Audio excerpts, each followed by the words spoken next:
હા મિત્રો આપણે ખેતર છે ને, ખેતરમાં ઘણું અલગ અલગ વાવેતર છે. જુઓ એક સુખનો સૂર્ય છે ને એ હમણાં જમીનમાં વિયો જવાનો છે. હેલો યુટ્યુબ ફેમિલી, કેમ છો બધા? મસ્ત મજામાં રહેશો ને? ફરીથી એક નવા વિડીયોમાં તમારું હાર્દિક સ્વાગત છે. મિત્રો આજે આપણે છે ને સ્પેશિયલ છે ને આપણું જે ફાર્મ છે, ફાર્મ હાઉસ છે, એટલે કે જે આપણી ખેતીવાડી છે એનો એક નાનો અને એક મોટો એક બ્લોગ બનાવી નાખી. કારણ કે કેટલા સમયથી એક બે કોમેન્ટ પણ આવેલી હતી રેડી કે ભાઈ તમે ફાર્મિંગનો એકાદ વિડીયો બનાવો. તો જસ્ટ આજે આપણે એક ફાર્મિંગનો વિડીયો બનાવી નાખી. બાકી હું તમને મારા ખેતરમાં શું શું વાવેતર કરેલું છે એ વસ્તુ તમને બતાવીશ અને બના રહો આપણી સાથે. અને મિત્રો આપણે રેડી થઈને જોઈ લો, આમ થોડોક પાવડર પણ લગાડેલો હશે. બાકી આપણી ભૂરી ક્યાં છે એ હું તમને આગળ કહીશ. કઈ ભૂરી? अबे जल्दी बोल, कल सुबह पनवेल निकलना है. આપણી 4 વ્હીલ. ઓકે, તો એ હું તમને આગળ કહીશ. જસ્ટ મિત્રો પહેલાં હું તમને ને મારી ભૂરીને બતાવી દઉં કે કઈ જગ્યાએ છે.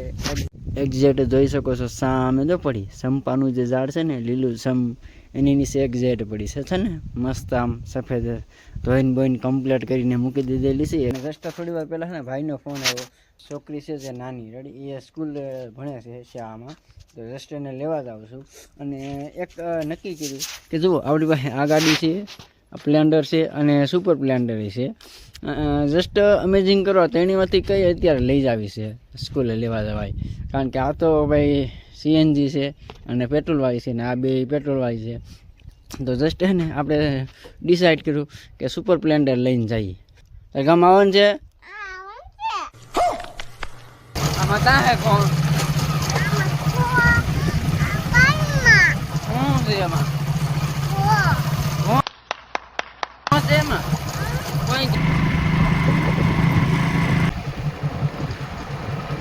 તો ફાઇનલી ગામમાંથી વી આવ્યા છે ને શું કેવું બોલો? કાલ રજા હે કે શું છે? કાલ રજા હે, શનિવારે જવાનું છે. શનિવારે જવાનું છે. શું લેવા? કાલ હે ની રજા? હા, ટીચરે કીધું એટલે. ટીચરે કીધું. હું લીંબુ ચમચી કરતી હતી. લીંબુ ચમચીથી રમત રમાડવાના છે. હા, પછી એનથી નીચે આપણે પડી જઈને તો આવો થઈ જાય. હા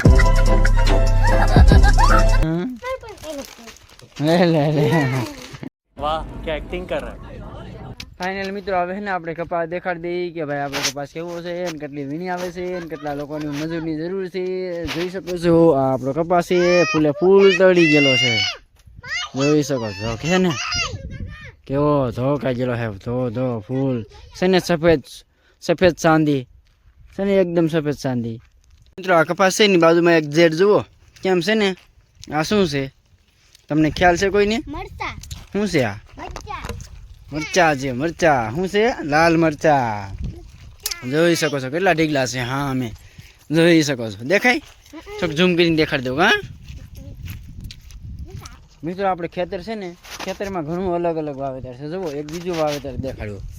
રસ્તા દેખાય છે તમને? અત્યારે તો માંડવીના અરોડા તમને દેખાતા હશે, પણ આમાં છે ઓલરેડી ધાણા જીરું. ધાણા છે કાં ભાઈ? શું છે આમાં? ધાણા છે ને. બાજુમાં કપાસ છે અને આગળ છે એ હું તમને આગળ જઈને બતાવું કે શું છે આગળ. લાવો. હા બસ લાવો. હવે હજી આપો. હજી હા લાય. હા મિત્રો આપણે ખેતરમાં હેલા જઈએ છીએ. જોઈ શકો છો આમાં કેટલી વીણી આવી છે. પહેલી જ વીણી છે અને જે લોકોને કપા વીણવો હોય એ વી આવે. આપણે જરૂર છે. રેડી જોઈ શકો છો કેવો ફાલ પાકી ગયેલો છે. રેડી છે ને ધો કાઈ ગયેલું ધોવું ફૂલ.